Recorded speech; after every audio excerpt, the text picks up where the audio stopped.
Ôtez pas tous, bien-aimés frères et sœurs. Je comprends le grand problème que Tshisekedi a et j'aimerais le partager avec vous. Ce qui fait que Tshisekedi a beaucoup de difficultés pour neutraliser Paul Kagame, pour mettre un terme avec le cinéma de Paul Kagame là. Cinéma criminel, bien sûr, puisque bon, c'est le sang des Congolais qui coule. Tshisekedi a un seul problème fondamental. Je vous ai parlé de ça toujours. Le choix de ses collaborateurs.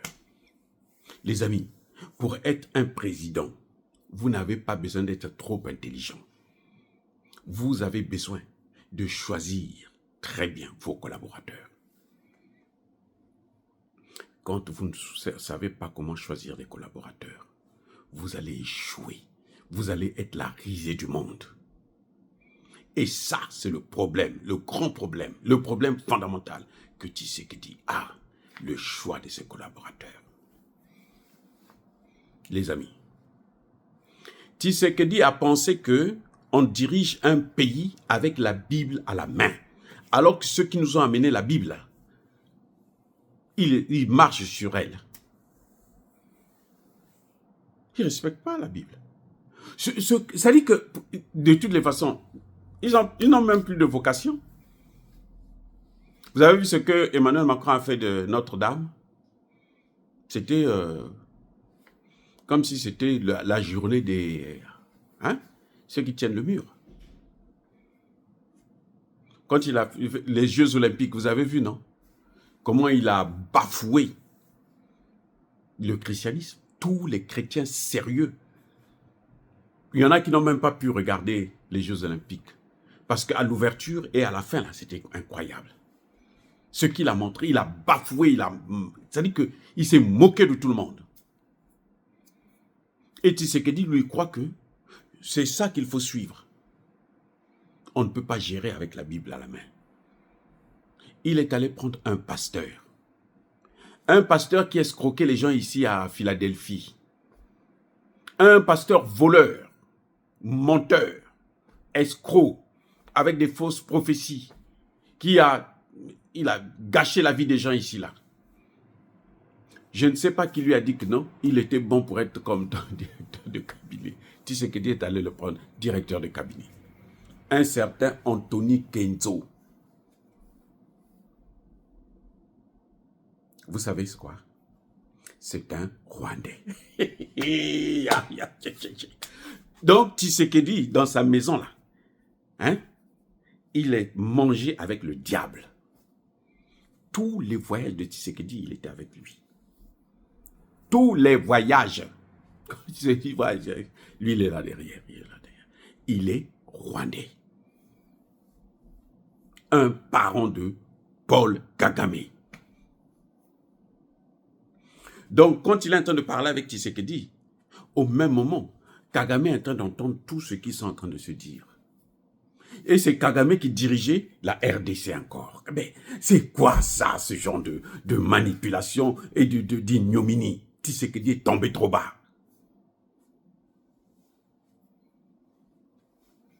Monsieur est allé rencontrer l'ambassadeur des États-Unis en cachette. On dit Nakundulupe. C'est-à-dire, hein, il a dribblé le pauvre Tshisekedi. Ce jour-là, je ne sais pas s'il buvait ou mangeait ou... Il est allé voir l'ambassadrice. Ils ont traité comment il faut faire pour faire tomber. Puisque jusqu'à aujourd'hui, hein, l'ambassadrice qui est là, c'est l'ambassadrice de Joe Biden. Trump n'a pas encore changé d'ambassadeur en RDC. Il travaille avec celle de Joe Biden. Et Joe Biden avait pour but de couper la RDC et amener Kagame même jusqu'à Kinshasa. Ils ont utilisé son directeur de cabinet. Heureusement, il a fait 6 mois. La catastrophe que vous voyez là, le directeur de cabinet là. Quand vous avez vu Tshisekedi pendant plusieurs jours, il ne pouvait pas parler, le directeur du cabinet lui donnait des faux rapports. Des faux textes. Là, cette fois-ci, ouais, je ne sais pas qu'est-ce qu'il lui a pris, il a lu un peu, il dit, mais c'est pas normal. Nous sommes en temps de guerre. Il prépare le discours du président. Il ne fait pas mention des Ouazalendo. Tshisekedi regarde et dit, non, mais attendez, c'est grave ça. Mais c'est grâce à eux que nous soufflons. Si on respire encore, là, c'est grâce à eux. Parce que s'ils n'étaient pas là, le Congo n'existerait plus. Parce que vous savez quoi? Corneille Nangaa aussi est rwandais. Et ils veulent venir être président là à Kinshasa. Mais non, c'est qu'il est rwandais. Il veut être président à Kinshasa. Il n'a qu'à venir à Kinshasa, on va voir. Il a dit le 24 mars, non? Il n'a qu'à venir, on va voir s'il va arriver à Kinshasa. Oh, parce qu'ils ont des Rwandais qui sont partis à Brazzaville. Ceux qui sont allés à Brazzaville, là, ils vont détruire Brazzaville. C'est tout. Ils vont tuer les Congolais de Brazzaville. Oh, ils ne viendront pas à Kinshasa parce qu'à Kinshasa, ils ne pourront pas. Les gens ont une haine contre ces Rwandais-là, avec tout ce qu'ils sont en train de faire, où ils tuent des bébés, ils violent des bébés, ils massacrent des enfants de 6, 5, 7, 8 ans, on tire à bout portant. Vous croyez que ces gens-là, ils sont contents, ils seront contents de voir les Rwandais chez eux. Mais attendez, vous prenez les Congolais, pourquoi? Vous croyez qu'ils sont fous? Comme Macron? Mais non. Ça dit que le Kinshasa, là, c'est pas moins de 30 millions d'habitants. Kinshasa que vous voyez, pas moins de 30 millions d'habitants. Et d'ailleurs, le Congo-Brazzaville doit faire très attention, parce que si les civils seulement, pas les militaires, les civils de Kinshasa décident de rentrer à Brazzaville, Brazzaville c'est 2 millions d'habitants, les civils seulement rentrent là, on envoie 10 millions, 5 millions, 10 millions. Vous ne pensez pas qu'ils seront submergés, ils ne pourront pas gérer ça? Oh. Mais ça dit que, moi je ne comprends pas nos dirigeants. Ils continuent toujours à suivre les Français là. Les Français ne vont jamais arranger l'Afrique.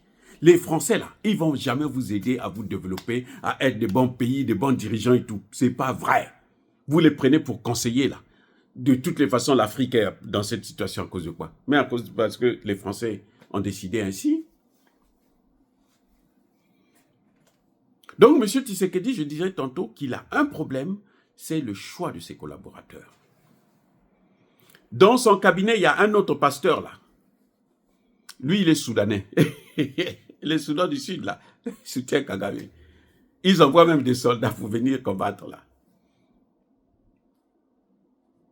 Donc, ce sont des Rwandais, des étrangers qui ont pris la nationalité, hein, qui parlent lingala et tout machin. Tshisekedi, je sais pas comment il est allé les choisir. Ah oui, parce qu'il se disait, ce sont des pasteurs. Son directeur de cabinet aussi, c'est un pasteur. Ce sont tous des pasteurs.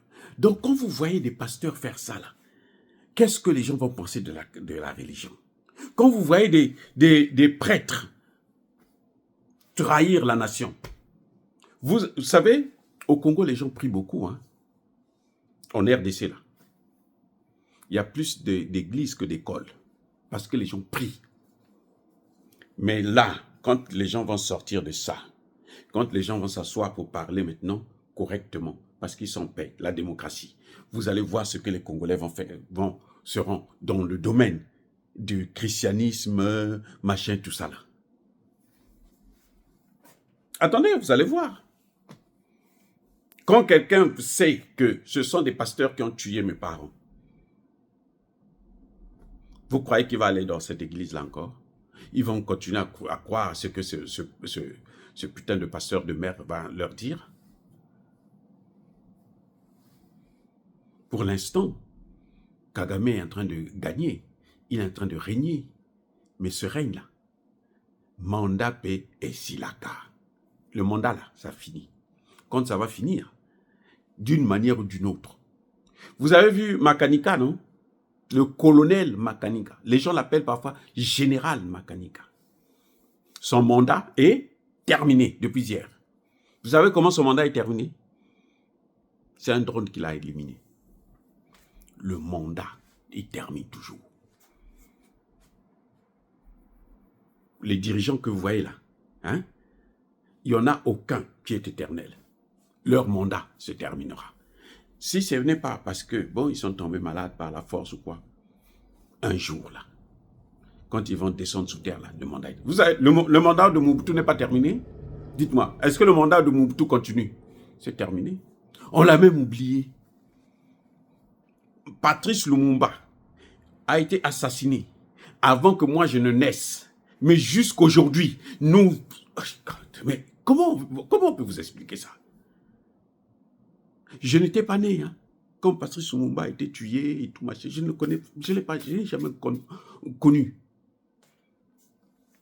Mais jusqu'aujourd'hui, on se sent lumumbiste, on suit sa théorie, on continue à... Les amis, il y a un problème avec nos dirigeants, c'est qu'eux, ils ne pensent pas à ce qui va arriver après.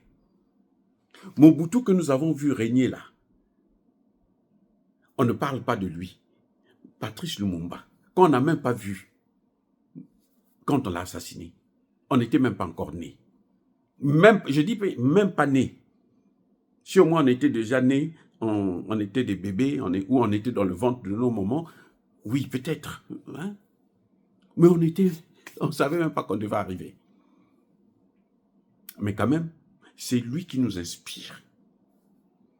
Les gars, mais il y a un problème. C'est pour ça que je dis à Tshisekedi, il faut faire attention. Vous n'êtes pas si vieux que ça. Si le mandat termine là, il ne faut pas que les Congolais, quand on vous regarde, ah, c'est lui là qui a vendu le Kivu. Juste parce que il n'a pas pris la décision d'aller voir par exemple les Russes. Vous voyez, c'est ça qu'on va dire. C'est-à-dire que là, personne ne pourra venir vous sauver. Surtout si après vous, il y a celui qui arrive, il dit, bon, moi je veux régler ça. La solution est là, je vais aller prendre la solution. Vous êtes foutus. Monsieur Tshisekedi, il faut le savoir. Hein?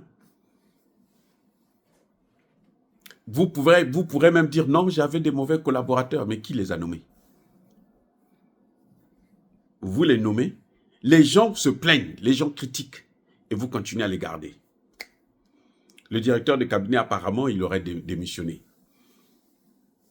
Ça reste à confirmer. Mais il y a encore un autre pasteur qui est là aussi, un Soudanais. J'espère que Tshisekedi va, pour une fois, prendre ses responsabilités. Et j'espère que, au lieu de les laisser partir, voyager partout, aller chez Kagame, vous allez les foutre en tôle, en prison, à vie.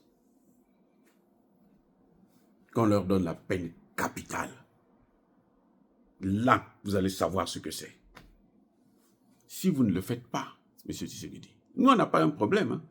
Le mandat, là, il va finir. Quand il va finir, c'est là qu'on va régler vos comptes à vous. Parce que s'il y a quelqu'un qui vient, à moins que celui qui vient là, il vient faire la même chose que vous ou pire. Mais s'il y a quelqu'un qui vient pour arranger, vous n'allez, même si vous fouillez en Égypte, en Belgique, là, en France, aux États-Unis, votre vie sera épouvantable. Même vos enfants, personne n'en parlera. On ne va pas vouloir les voir. Sachez-le. Tout se paye ici-bas. Les amis, soyez bénis. En tout cas, que ce pasteur-là soit maudit pour avoir trahi la nation. Voilà. J'espère que ces fidèles-là, les Congolais, qui vont aller prier chez lui, là, j'espère qu'en voyant ça, là, ils vont arrêter d'aller prier. Ils n'ont qu'à aller prier ailleurs que d'aller prier encore dans cette église-là. Quand il verra que dans son église-là, il n'y a personne qui vient pour se faire escroquer, il va commencer à réfléchir, mais ce sera trop tard. Les amis, que tous ceux qui persécutent le continent africain, le pillent et le déstabilisent, qu'ils soient noirs, blancs, chinois, arabes, juifs, indiens ou qui qu'ils soient punis, maudits, foudroyés, neutralisés, écrasés, effacés par le Dieu des Kémites et par nos ancêtres angélisés. Vive l'Afrique éternelle, j'ai dit, et j'assume.